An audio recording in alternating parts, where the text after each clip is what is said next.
நம்ம ஹீரோ வந்து இந்த லாஸ்ட் இன் ட்ரான்ஸ்லேஷன் படத்தில் பார்த்தீங்கன்னா வந்து விஸ்கியை வந்து அட்வர்டைஸ்மெண்ட் பண்ணுறதுக்காக வந்த ஒரு ஆட் ஆக்டர் தான் இவர். ஜப்பானுக்கு இந்த ஆடை வந்து பண்ணுறதுக்காக வந்தார். ஜப்பானில் வந்து 2 மில்லியன் வந்து ஆஃபர் பண்ணியிருக்காங்க அந்த காலத்துலேயே.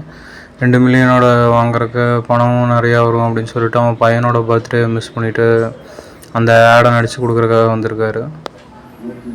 அதே சமயத்தில் இந்த பக்கம் பார்த்தீங்கன்னா நம்ம ஸ்கார்லெட் ஜங்ஷன், அதாங்க நம்ம பிளாக் விடோ, அவங்க தான் வந்து ஹீரோயின். அப்புறம் இவங்க இந்த பக்கம் வந்து கல்யாணம் பண்ணிகிட்ருக்காங்க. நம்ம ஹீரோவுக்கு வந்து அந்த பக்கம் வந்து கல்யாணம் ஆகிருக்கு. கல்யாணம் ஆகி 18 வருஷம் முடிஞ்சிருக்கு. இவங்களுக்கு இப்போ தான் கல்யாணம் ஆகி வந்து 2 வருஷம் ஆகிருக்கு. ஜாக்கோட இவங்க கூட வந்து மஜா பண்ணிகிட்ருக்காங்க. அப்படி இருக்கும்போது பிடிக்காதவங்க கூட தான் வந்து வெறும் லவ் மேக்கிங் மட்டும் பண்ணிகிட்ருக்காங்க.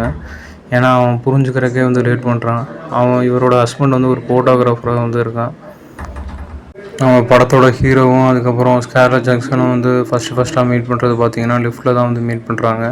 அப்படி மீட் பண்ணாலும் பிளாக் பீடோவுக்கு வந்து சரியாக நான் இல்லை. 2வது டைம் வந்து பார்க்கும்போதும் அப்போ ஒரு சின்ன குழந்தைகிட்ட லைட்டாக காமெடி பண்ணும்போதும் பாடி லாங்குவேஜ் வச்சு அப்போ வந்து நோட்டீஸ் பண்ணுறாங்க ஸ்கார்லெட் ஜான்சன். இதில் நம்ம ஹீரோவுக்கு வந்து நடிப்பு சொல்லித்தரேன்னு சொல்லிட்டு ஜப்பானோட ஆட் டேரக்டர் வந்து பயங்கரமாக சாவடிக்கிறான்.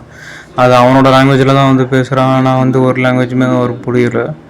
அவர் கூட வந்து ஒரு லேடி டிரான்ஸ்லேட்டர் வந்து இருக்காங்க. அவன் என்னென்ன பேசுகிறானோ அது எல்லாத்தையுமே டிரான்ஸ்லேட் பண்ணி தராங்க. இருந்தாலும் அவன் பயங்கரமாக டென்ஷன் ஆகிறான்னு மட்டும் தெரியுது. எப்படியோ அந்த விஸ்கி ஆடை வந்து முடிச்சு கொடுத்துட்டு கிளம்புறாரு காட் ஃபார் கெட்டப்பில்.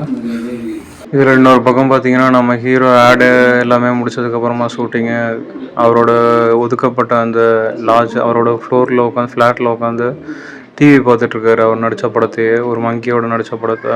அந்த படமும் மொக்கையாக இருக்குன்னு சொல்லிட்டு சேனலை மாற்றிட்டு வேறு பார்த்துட்டு இருக்கும்போது வந்து டோர் கதை வந்து யாரோ தட்டுறாங்க.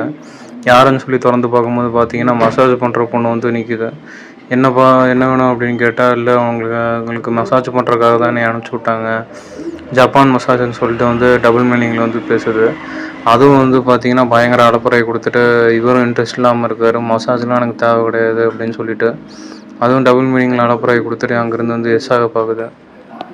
அதுக்கப்புறமா திரும்பி ஆடு ஷோ முடிஞ்சதுக்கப்புறமா அவங்க ஒரு பார்ட்டியில் வந்து உட்கார்றாரு. சிங்கர் பண்ணுற பார்ட்டியில் எல்லோரும் அந்த பக்கையில் இருக்க மாதிரி ட்ரிங்க்ஸ் எல்லாம் வாங்கி குடிச்சிட்ருக்காரு.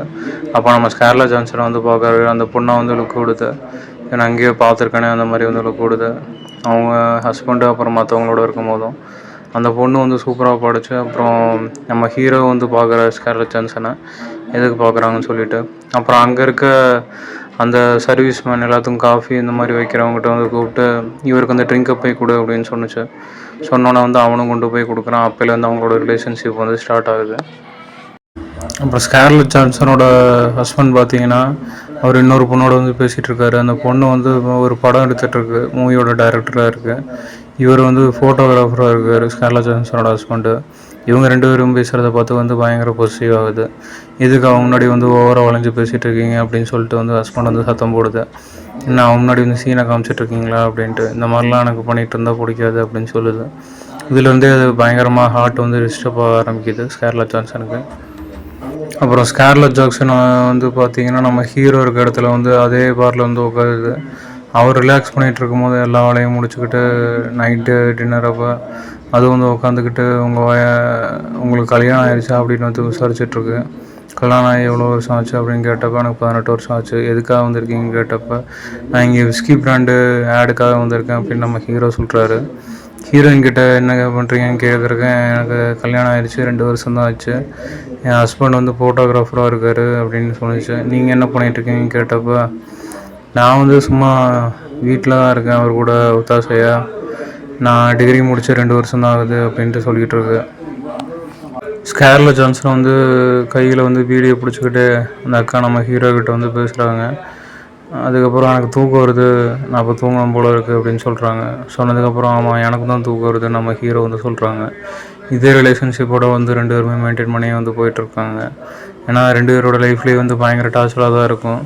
இவர் எந்த அளவுக்கு வந்து பிஸ்னஸை மெயின்டைன் பண்ணிவிட்டு ஃபேமிலியை காப்பாற்றுறேன்னு வந்து ஹீரோ நினைக்கிறாரோ அதே மாதிரி தான் வந்து ஹீரோயின் சைடும்.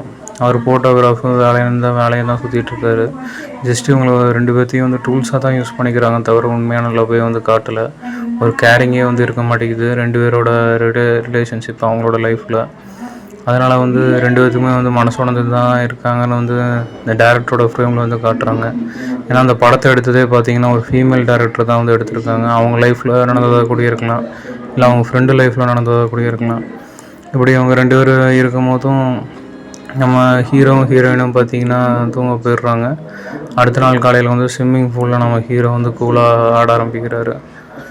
அந்த பாட்டு போட்டுட்ருக்காங்க ஸ்விம்மிங் பூலில். பாட்டு போட்டுக்கிட்டு அந்த ஜப்பான் ஸ்விம்மிங் பூலில் வந்து கடலுக்குள்ளேயே யோகா எக்ஸசைஸ் பண்ணுற மாதிரி வந்து பண்ணிகிட்ருக்காங்க.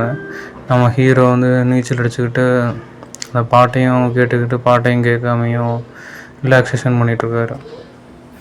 அடுத்த பாட்டு வந்து செகண்ட் வீடியோவில் போகிறேன். மறக்காமல் வீடியோலாம் சப்ஸ்கிரைப் பண்ணிடுங்க, லைக் போட்டுருங்க.